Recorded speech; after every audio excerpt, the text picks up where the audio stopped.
If you're renting right now, I want you to imagine what it's like to light $1,800 a month on fire every month.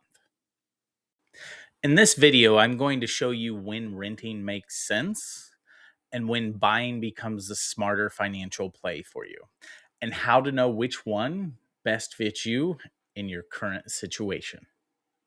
And before you think just because I'm a realtor, the answer is always going to be no, you shouldn't rent.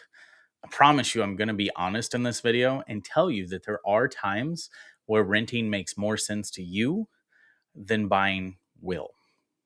So, first, why does this question matter so much right now? And a lot of it has to deal with affordability. And some of the talking points that I want to address are going to be interest rates, the room for rent inflation, because it's coming, the price of houses, which for the last 12 months have stabilized, all the confusion you're getting from the media sources and headlines that are creating fear on whether or not you should be buying. Did you know that the number one reason that people delay buying a home isn't really due to the fact that they can't? It's because they're scared. And they're scared of all the hype or what they read in the media or news. And it makes renting feel safe. And it is safe because you're only locked in for that 12-month time period of a normal lease, whereas owning a home is a much longer play. But in reality, rent quietly eliminates a lot of opportunity for long term wealth. So, the first myth I want to debunk a little bit is renting is cheaper than owning.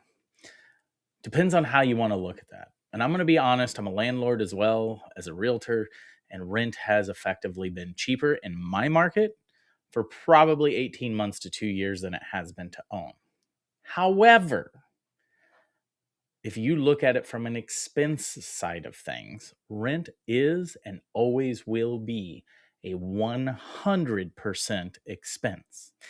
Whereas with owning, yes, your upfront costs, your maintenance, this, that, and the other falls on you, the homeowner, but that doesn't mean everything is an expense, as there's multiple ways that the government, believe it or not, actually helps you, from tax purposes to appreciation to depreciation. And these are just a couple to mention of why home ownership isn't always 100% expense, even though it can feel like it some days.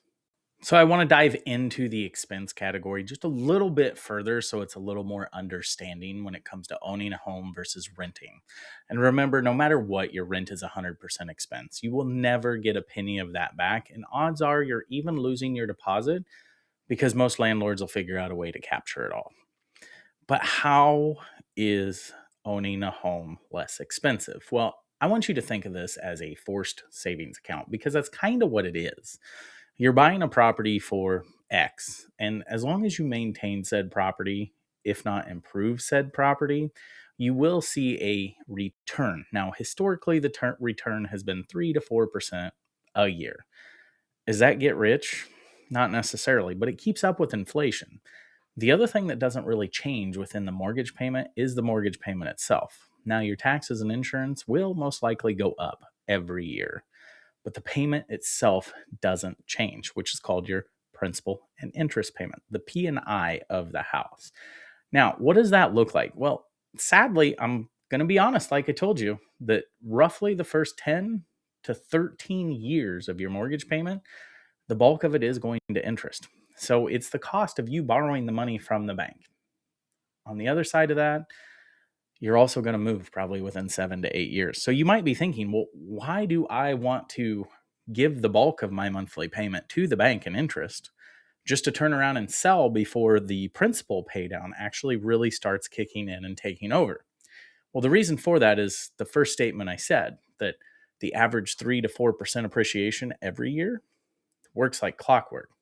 So for easy numbers, and I mean easy because you're not going to find a $100,000 house, but let's just say your house was $100,000. If you gain $3,000 worth of equity every year, and yes, it's going to actually tier a little bit, but we're doing easy numbers, and you live there for 8 years, essentially you've gained $24,000 worth of equity, as well as you will pay off statistically 1.5% every year. So again, you're paying off $1,500 a year on the note itself. So take that times 8 years at $1,500. Well, now you're at $12,000 in pay down, and then you're at $24,000 in appreciation. Put the two together, you've made $36,000. This is where the forced savings account comes in, because no matter what, you have to pay for a roof over your head. But on one caveat, and again, we're using really low numbers and they're simple, you've made the additional $36,000 in the same time frame of losing 100% of everything you put in for rent.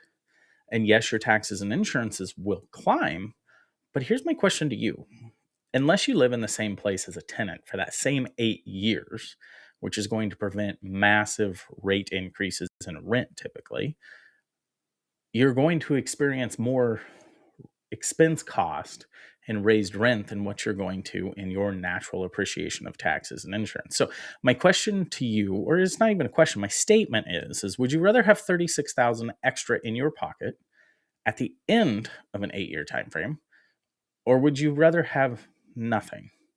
That's a little food for thought. Myth number 2 that I want to talk about is going to be buying is risky. I don't know about you, but everything you do in life is risky. From crossing the street to trying out a new restaurant, it can all be risky, not knowing what's going on. But the real fact is everything in life is going to be risky. Why not have some certainty in whether it's just picking the location of where you're going to live? And within that risk, yes, there is a risk of over leveraging. And I deal with this quite regularly because we do have a lot of first time home buyers in our market. And those home buyers are typically leveraging to 100%, 99% of the time, which means they're using down payment assistance money, which is there to break the barrier to entry and help with affordability. But what this actually does to finance at 100% is it extends out the time that you are required to stay. And required is a strong word, but it's the truth that you're going to be required to stay in order to have enough of an equitable stance that makes sense for you to sell and move forward within your next purchase. So is buying risky? Yes. Is smart buying risky? No. And you need to look at this as an investment in yourself, because again, it is a forced savings account. But like every savings account, it doesn't have what you're going to call rapid growth. So one of the most frequent questions I get, or statements, and myth number 3 is I'm going to buy when the market crashes. Statistically, we will always have market crashes. I don't know if crash is the appropriate term since the 2008 crash because of all the guidelines that got implemented into our banking industry. However, pullback, similar to the stock market, will always happen. It will ebb and flow. You're going to have your ups, COVID, massive appreciation, really cheap interest rates, and your downs, 2024, 2025, still decent inflation, or I guess I would say appreciation in the housing market, but interest rates also peaked at 7%, which we'd been having them in the threes. So double the interest rate as well as continued growth in the housing market. So just like the stock market, trying to time it perfectly is never going to happen. And if it does, it's literally luck. You cannot time any market regardless of what it is. However, what you can do is do what's best for you in the time of when it's available. So what does that mean? Well, when does buying make the most sense to you? And we're going to break that down further down in our questions today.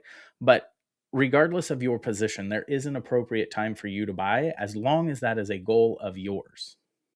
Myth number 4 that I want to discuss is rates must drop before I'm willing to buy. And as a realtor, I've said it myself. I've seen it everywhere on media, and it's date the rate, marry the house. There is some truth to that. And what I'm saying is at the end of the day, finding the house that perfectly fits you in your current stage of life, that's a big goal that you should look at because everything else about the house can change. The colors, the flooring, the interest rate. And what does this allow you to do? Well, it allows you to lock in the property of your choosing. And if or when rates lower, you refinance. You're not necessarily out anything, but if you dive into economics, you're going to know as rates lower, your buyer's pool gets smaller and smaller because more people enter the market, thus meaning a house that you could purchase for 100,000 when rates were high might end up selling for 110 to 115,000 when rates are low. Well, I promise you that 10 to 15% increase in price will never be offset by the money you think you're going to save and a half to a 1% interest rate drop. So I guess at the end of the day, what I'm trying to tell you in these 4 myths, and that's not this whole video, but the big thing I want to tell you is waiting for perfect conditions now or ever is typically how most people stay renters for an additional 5 to 10 years more than what they had planned, because that perfect condition may never come around. If you stayed long enough in this video and you're finding great content and you'd love to support me, I'd love to have you like and share and follow. Yes, share. I'm asking you to share this with your friends because that's only going to educate them as well. But at the end of the day, please like and follow. I'd love to have you. So we've talked about the true expense of home ownership. Let's talk about the true experiences of being a renter. And expense number one, your most common rent inflation or increases. Over the entire country, you're averaging 3 to 6% annually. So that's every year. So if I have an $1,800 a month rent, which is what I started the video with, if you figure a 3% increase minimum per year, and we're going to round to make it easier numbers, you're at $50 a month increase when you go to renew your rent or your lease. $50 a month. That equates to $600 a year rate increase every year. You're going to be hard pressed to outweigh that with taxes and insurances in most years. Number two, you're gaining absolutely no equity in a property that you're paying off somebody else's mortgage on. Again, we come back to that $24,000 that you technically would have got with appreciation and the $12,000 with your payoff, or $36,000 total in the same time frame before. That $36,000's gone. And you don't have anything to leverage. That's probably another key factor that nobody thinks about. And statistically, and yes, I'm big on numbers, but 62% of the country only generates wealth through their primary residence. And we can dive deeper into that if you've got questions. To give a little bit more context to what $1,800 a month in rent looks like, I want you to think about this. In 1 year, that's $21,600 in rent. Over the course of 5 years, that's $108,000 that you've paid towards somebody's mortgage, but you have zero to show for it because you gain no equity in the property. So rent actually is the most expensive lifestyle subscription you will ever be subscribed to. So what is the true power of buying and owning your own house? Well, because I'm from Iowa, I'm going to use numbers for and from Iowa to give you a better outlook on what this looks like. And we've mentioned appreciation. Iowa has an average of 4% up to 6%. But if we were to look at the average home in Iowa, and across everywhere in Iowa, it comes out to $300,000. That average house 5 years from now, depending on which percentage you use, will be $360,000 to $400,000 worth of value. That's 5 years. Remember that $108,000 that you lost out on the last 5 years of renting up above? This is gaining you that same $100,000 in equity. The other thing is that forced savings account that I talked about. That's that equity pay down. So that's your making your monthly payment every month like clockwork, nothing extra, 4 or 5 years. That's your forced savings account, because essentially you bought an asset at here. And after 5 years, you might only be down to here, but you still have tolerance in what you've paid down. Now, leverage. What is leverage when it comes to home ownership?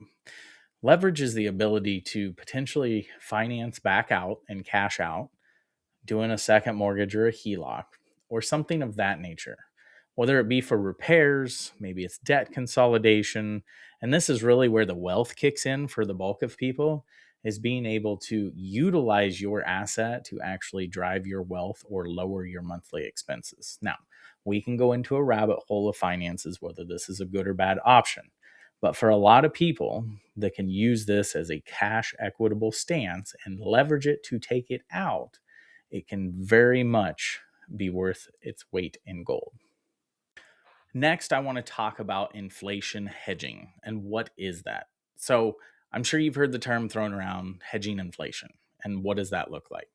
Well, here's the cool thing: when you take out a mortgage, that loan is locked anywhere from 10, 15, 20, 25, or typically 30 years. 30 years is probably the most common mortgage that you're going to find, but depending on which guru you listen to, you might hear a lot about the 15-year mortgage. But the 30-year mortgage, what it does is it locks in that rate, that interest rate, and that payment that is PI only for 30 years. It doesn't change. So essentially, for 30 years, you're avoiding the cost of inflation, the cost of everything that would be associated from when you purchased the house until you were ready to make your final payment 30 years later. Your mortgage payment has stayed and remained the same outside of taxes and insurance. What does this do? This allows you to budget that every month, knowing that most jobs you're typically going to get an annual raise, whether it's a couple percent or whatever the case may be. But the point is your house payment doesn't actually change itself. The payment stays the same for those 30 years. That's a long time to hedge against inflation. One of the other major benefits that owning a home really gets you for is going to be the tax benefits. Now, I'm not licensed in this area, so I don't really want to speak too heavily on it. But some of the biggest ones are just the property tax deduction, as well as your mortgage interest is deductible every year on your taxes. So it's kind of really the cheat code in real estate in order to get yourself into what most people classify as a middle class family in order to build your wealth slowly but surely with that forced savings account. So I told you I was going to be honest, and now it's time to tell you when renting actually makes sense, regardless of who you are. But renting makes sense if you have a short time frame on when you plan to move, whether it's for a job relocation, whatever. That could deal with the career, that could deal with a step up, it could deal with starting a family, but just moving in general. And if you're planning on moving in 36 months or less, in true transparency, it makes more sense to rent than it ever will to buy, because when it comes time to sell, you're looking at a minimal equitable stance in order to get out from underneath the house with the cost that's incurred with selling. The other thing is, like I said, the career change or uncertainty in your career. What if you're in a field and your company's announced that they might be doing layoffs or whatever? It's not the time to buy. It's the time to stay renting. Major life changes. So again, I kind of touch base on this a little bit. And the major life change, maybe you're having a baby, maybe you're maybe you have a kid graduating and leaving the nest and stuff of that nature. Well, odds are if they're leaving the nest, you already own a house, but maybe it's time to wait until you hit that life change before you look at buying. The other thing that would really make the most sense, and this gets you the most bang for your dollar when you're ready to buy, is you have a large debt load, and getting that under control, giving you more buying power when you're ready. To me, that just makes a lot of sense. The other time when renting personally, financially comes into play is until you have an emergency fund saved up. Because remember, when you own a house, you're responsible for all the repairs. But when you rent, you've got this cool person by the name of landlord that is responsible for all the repairs. So until you can get some form of an emergency fund set up, and I would honestly recommend whatever you plan on spending a month on a mortgage is the minimum of what you have in your emergency fund for any type of repair. So I don't want you to think as renting as a negative. What I really want you to think of is renting's more like a tool. It's not a failure. It's not any of that. So get rid of the negative thoughts. Renting is a tool for you to get and start point A in order to get to point B. And I'm here to help you walk through that path. So this is the part that we kind of walk through what your decision should be based on. And the first piece, how long will I stay there? If it's less than 3 years, you rent. If it's 3 to 5 years, Let's run the numbers, see if they make sense. But if you're planning more than 5 years, buying is your best option. Again, just being honest with you here. If you're trying to choose between a mortgage and renting, and when does it make sense? If you can lock in a mortgage within $300 or less of what you'd pay for rent for the same property of what you want to find, buying will always win in this situation. Next, remember we talked about those maintenance costs? Do you have reserves to be a homeowner? And most commonly, you're going to have gurus telling you that you need a 6-month reserve. And I'm on board for that. But at a bare minimum, you need at least one mortgage payment as a reserve sitting aside. That doesn't include your living expenses. That's just for the repair of the property. Next, your income stability. Are you stable within your job? If the answer is yes, we can buy on the budget you're given. The odds of you getting pay increases, whether it's yearly, annually, monthly, whatever, it's more common than not. However, if you're a commission-based job or you're brand new to a job, it would tell you to proceed with caution, and renting might be your best option. Most lenders are not going to lend to you without job security, meaning 1 to 2 years of job performance. And if you're commission based or self employed, usually it's somewhere around the same one, if not 2 years, because they want to know and have certainty that they're giving you money and you're able to pay it back. Last but not least, let's talk long-term wealth goal, because wealth truly does matter. So technically, the sooner you buy, the sooner you are able to start generating towards your future wealth. Again, look at it as a forced savings account or an investment. The sooner you start, the longer you give it to continually increase. I guess the bottom line to this is this formula kind of removes all the emotion from purchasing, and buying a house can be a very emotional task that you're going to take on in your life, but it replaces it with the math side of things. So now that we've kind of went through the math of what this looks like, I want to give you 2 examples. And they're both going to be rent versus buy, but I want to give you 2 real life examples that's here in the Des Moines Metro. And let's just say that example 1 is a 3-bedroom house and example 2 is only a 2-bedroom house. Well, the rent on example 1 is $1,850 per month. In order to purchase that house, you're going to be looking at $285,000, which puts your monthly payment at $1,995 a month. Now, the difference between renting versus owning is only $145 per month.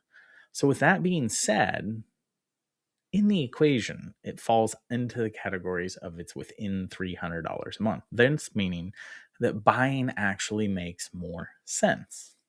And over the course of 5 years, by the time you include all the appreciation numbers, this, that, and the other, you're probably looking at a $50,000 difference in 5 years. Now, look at example number 2, a $1,400 a month rent, but the house is $210,000. The payment on that house is $1,650. Now that difference is $250 a month. So this one I could see going either way. But what I'm going to tell you is that's when another piece of that equation comes in, is what is your goal? How long term are you willing to stay there? If it's more than 5 years, in this particular scenario, a long-term stay still outweighs renting, because the market quietly, and I mean very quietly, rewards a homeowner. So if you're currently paying rent right now and you're wondering if you should stop and consider buying, let's stop the guessing. Let's sit down and run numbers for you personally. No pressure, no pitch, no sales, no obligation, just clarity into what your future outlook is.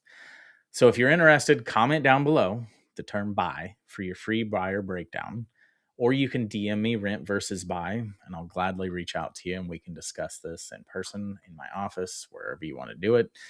And we'll move you on from there, because smart moves beat perfect timing every single time.